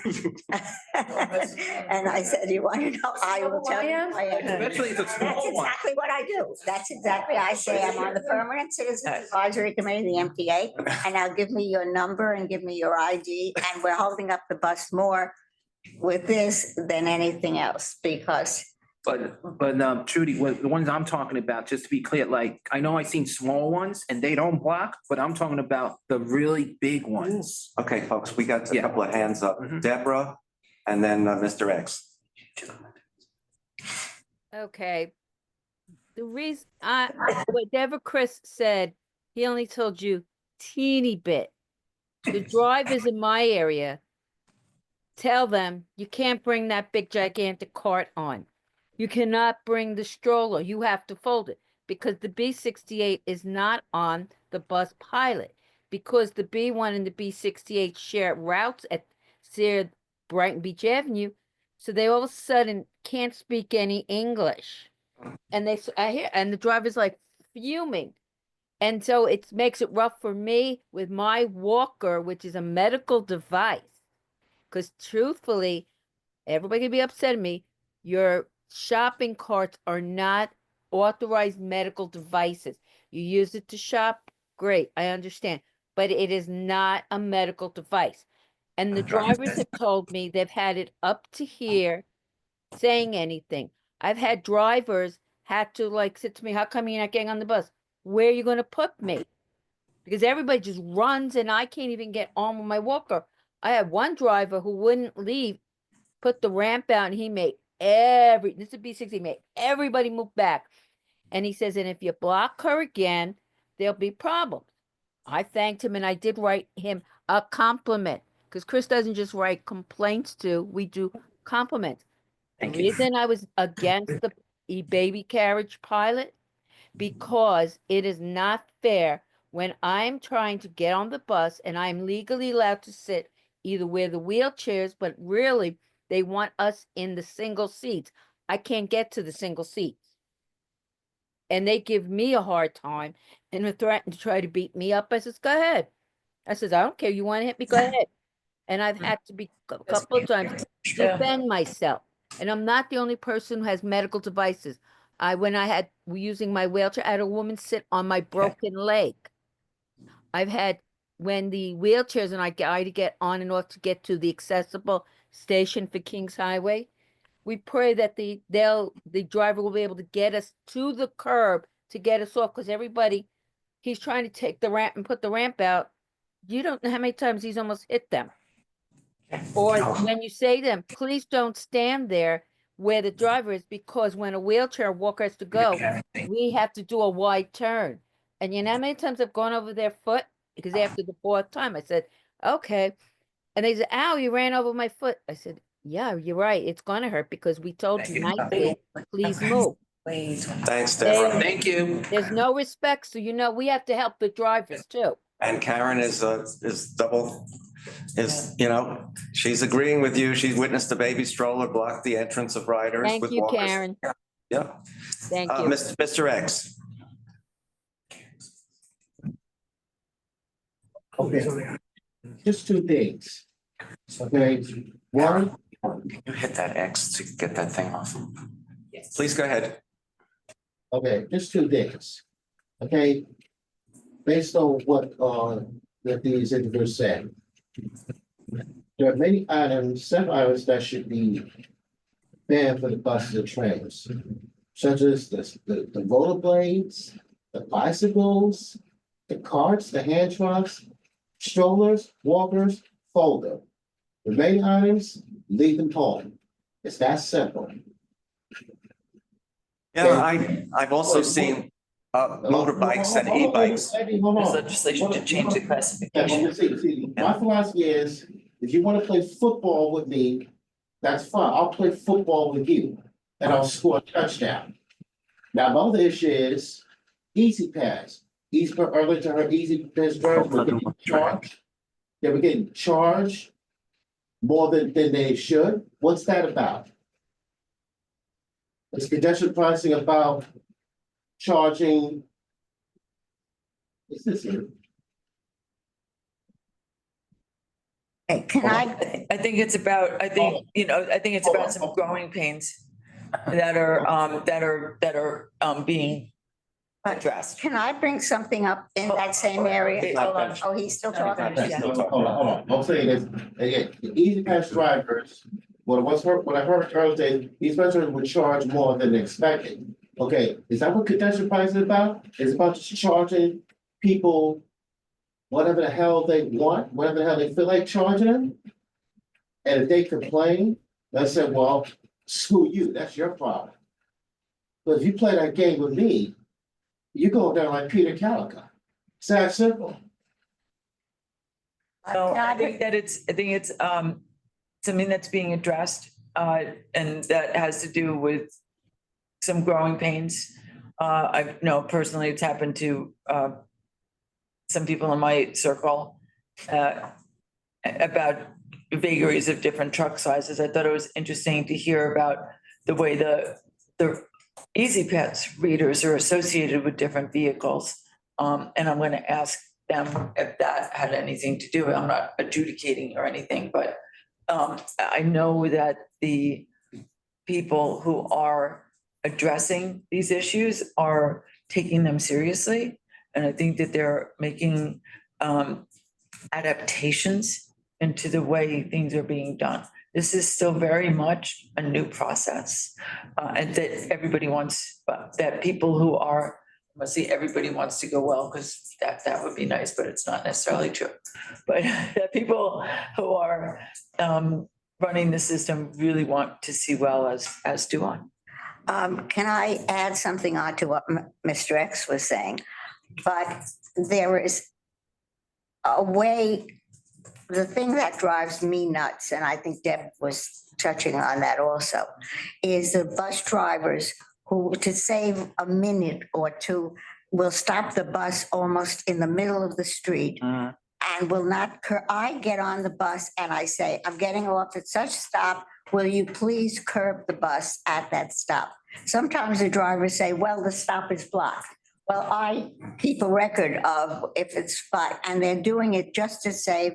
But for somebody who has a disability, or like me, that it's hard for me to walk, that makes a big difference. And it also takes more time to get off the bus, hold on to something, walk over to the sidewalk, find something to hold on to, and then get up. So if maybe we can, I don't know how to ask the public. And when I ask them, a lot of times people on the bus will say, thank you for, when I get on and I say that, they'll say, thank you for asking. I didn't know we could ask them to do that. So if there is some way of asking them to do what? Curb the bus. Sometimes the bus stop will be blocked, or there'll be construction going on and there's not enough room for the bus to get in and get out, and that takes more time. But if I don't know how we do it, but advise the public, and especially advise, this is for you, Chris. Yeah, but listening. Yeah, okay, that somehow we can put out some kind of a sign or get it out that to ask the drivers to curb the bus. Because a lot of times when I ask, they say, okay, I'll try. But otherwise, if you don't ask them to do it, they'll just right in the middle of the. Try it all the time. Frank has said I agree, but Frank has said they're supposed to. Our meetings. Yeah. I know they're supposed to, but they don't. It's not always possible. But it's. Kara has some. So they definitely are supposed to. One thing, our intern Henry, who's not here today, is working on a report about buses that includes a lot of recommendations, some structural and street design wise, but also just operational about making sure that in some cases, it's possible to make sure that the curb is brought to the bus so that the bus level is at the same. Yeah, I know, I understand it's not always possible, but what I'm saying, and sometimes there's construction going on, so the bus, there's very little room. Or there are illegal parkers in the bus stop. But where, maybe it can say, and maybe this is a suggestion, where possible, the driver should curb the bus, which will make it easier for people to get on and off. It'll save time. Yeah. And It's also about that could be finding places where they're not. I didn't know that he was doing that, but make it very clear. And I've heard these things, well, I don't have enough room. There's enough room. If I had the time, I would get the number and the bus number where they did the right thing and didn't, but yeah. Sharon, did you have some? I have some good news, I guess. For the people who are objecting to not being able to drive because it's so inconvenient, it's so much trouble for them. I drive about 10 days a month. I have to go to Bayside. And customarily, I take the N to Astoria, get in my car, and I drive to Bayside because it's so convenient. And it takes about an hour.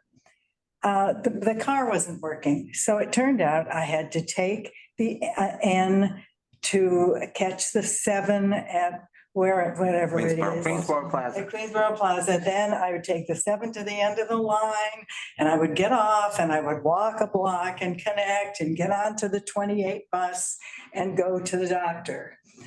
And it turns out that it's so convenient that it only takes 10 minutes longer, even with all those connections. You took the railroad to Bayside.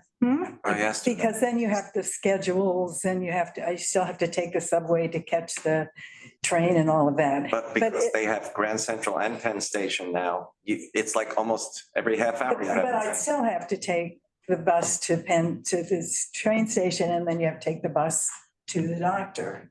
So it was amazing to me that it was so efficient.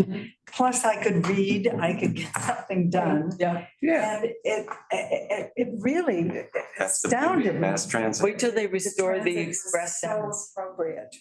Wait till they restore the I can't wait. express sevens. Oh, yeah. Well, they technically still have some, but No, they they're don't start not. to express They're not until full- Junction not- Boulevard. Yeah, no, they skip 2 stops. Yeah, they do. It's skip stop. That's right. Express. That's what it is. Which bus do you take to? That one, You go to Main Street? 28 out of wherever I. Main Street Flushing. No, I know, I went to Bayside High School. I lived in that area, so that I was, and the bus numbers going back 60 some odd years when I went, well, God, it's close. A long time ago when I went. But don't forget they schedule the new bus Yeah. maps. That's right. Yeah, We need to get to old and new business, folks. So we have 6 minutes. we have left. 6 minutes. So old business, please no. Should I talk about the M15 stop No. on, No, what's that's- happening with it? I put in any number of requests. And what do they say? They say we'll get to it. So will Christmas come for another year, and Hanukkah? Not together I know though. the issue. Could you please, or should I call, who is it now? It's not Frank Anacari. Of course it is. Oh, it is. Should I just call him direct and just say, I know I that? have done that already, but additional voice, sure. You know what I'm talking about, that ridiculous stop. The transfer at Second Yeah. Avenue and 86th Street. It's not transfer, there's an SBS and there's a regular M15. And They're separate. Yes. And that's the only stop on Second Avenue that happens. I mean, for some reason, that's the one place that they won't do it. Let me get to any other old business. Stuart. What about 68th Street is good, is okay. The E-train, There's 2 stops, but the bus will pull up to Jamaica, if they still haven't fixed those escalators and they're huge. At Sutphen Orchard? Yeah, Yeah, they're replacing those, right? well, they've been replacing forever. So the elevators that don't stop on the There way is- up too. Well, Don't forget those. it's a double elevator because it can either goes to the J or the E, and there are all these people with luggage coming from JFK. Yeah, I wrote it up to Q already. Nightmare. Andrew, We can find out when that's due to When are be they ever gonna finished. get it done? Absolutely. Andrew, I already brought it up to Q because I was there with him. We took a picture and we had actually asked them if they can have staff during rush hour to be near the platform because there are some people blocking access the conductor can't see. Second, the elevator. What did Q to say to that? He was not pleased because that escalator should have been fixed already. And it's not just that, we also been seeing delays of elevator replacement also being delayed, so. I have brought this up to him and it's supposed to be followed up, so. Things are being done on a much more quick basis now. I don't know why it's taking so long. They're making stations accessible at a rate they have never done before. We're talking about the. You saw about Woodhaven Boulevard, Yeah, J and Z, I and was there. Westchester Square. I mean, it's just amazing how they're doing it. New business, Stuart. Okay, two things. So Lisa, is there any feedback on the new turnstiles that they've been testing? It depends what you read. With the modifications of the jagged edges. The public doesn't like it. They don't like it. What does the post like? Damned if you do, damned if you don't. Yes, very, very. In terms of their effectiveness. I think it depends, you know, if somebody is determined to do what they're gonna do, they're gonna do it. And the other thing I can't I can put a articulate. glove on, Stuart. It's more challenging, you get more height. Yeah. So it's not gonna work. The other thing, I don't know if I can articulate this properly. They had an aggressive ad campaign about reporting issues with cars. And they gave actual web address. I saw that. With Right, what? but I tested that. Subway It cars. doesn't take you to a form. Where does it take you? Just to the general page, you know. they- And there's not a line there?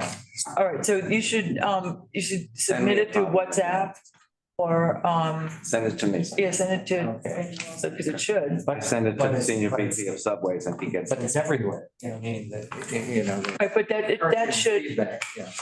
that would help to have them have a form, so we can suggest that to Shanifa as, Or it may be. It's just what to supposed be click on linked to when a you form, get but there. it's, Right. it's not clear once you Yeah. get to the page. We Yeah. can do something Yeah, if you send that to, email that to us. And the surfing ads are now on everywhere. Everywhere, yeah. Is what? Subway surfing. Anti-subway surfing. They're definitely. And another person was injured just the other day. Unbelievable. They do it. Yeah, but it's definitely not a What's not seven. our responsibility? Parents, come on, parents. Karen, have you put in a complaint on the elevator on 47th and Madison? Well, no, not yet. I think on the way back, because I had to get my mother to an appointment, but it was just frustrating. I spoke to two people and they said I have to look for the elevator maintenance people. I don't know where they are, so I figure maybe on the way back I have more time. So it meant that we had to walk to 48th Street and then walk back to 47th Street So when we got upstairs. you do not have to look for the elevator maintenance people. We'll report it. Okay. New business. But I'm sorry, Thank you. but if they should, is there a sign or anything that's outside, like they're working on it? That's maintained by the, that's a DVMO. It's, you know what, it's DV blocked off, so you can't even get Oh. down the entrance to the elevator. And I was trying to lobby Does it because we do do work? have an escalator that was going down across the way, but I couldn't get anyone to reverse it. So it's blocked for maintenance or repair or something. Yeah, it appears so, but I remember seeing it like a week ago and possibly a week prior to that too. So, yeah. New business. Yes, go ahead. Thank you. Sure. Two things. I know Jason brought something up about the CUNY student issue, but also we've been reporting even Department of Education's also having problems with with their Omni cards too. There's been lately, the cards have been turned off and the student is going to school. And there's been issues that if they got the new card, it still doesn't work. Supposed to be good for 4 trips a day. Well, they're not even starting to do a 4 trip thing. There's a couple, 2 or 3 students saying, once they get the card, they tap it, it says not active. Well, they should go to their school. They have, and the schools are having the same issues, not getting communication. So I'm saying this because I know Caitlin can hear me mentioning, I don't know if she's here. But this is something that needs to be brought up, and there's been some issues with the CUNYs. Their cards get turned off, and as Jason wrote. During winter break, maybe so do the Supposed to be Board of Ed, including- Department of Ed. It's I think that the Do your kids' cards work? thought they were during year semester round. breaks, so the DOE ones are now year round. George Hamilton got Jason? called already? Yeah, they're good Is year Is it okay if round. I go back? Jason, I think that the CUNY ASAP Omni cards are different from the current DOE Metro cards, or sorry, Omni cards, and so we just met with some CUNY students yesterday, and we're working on getting those, just finding a way to improve and expand those. But that is an issue if they don't apply during winter break. The DOE ones are supposed to. And Cara, just to let you, and Lisa and Andrew, I emailed you something that MT Accessibility is a new survey asking what everyone wants for their, the next accessible stations. Like, Right, Kara just said that up there. Kara just said that in this. yeah, and the reason I'm looking at Lisa very goodly. Yes. Maxwell's point, because I know I put it in, if I didn't, you would have been upset.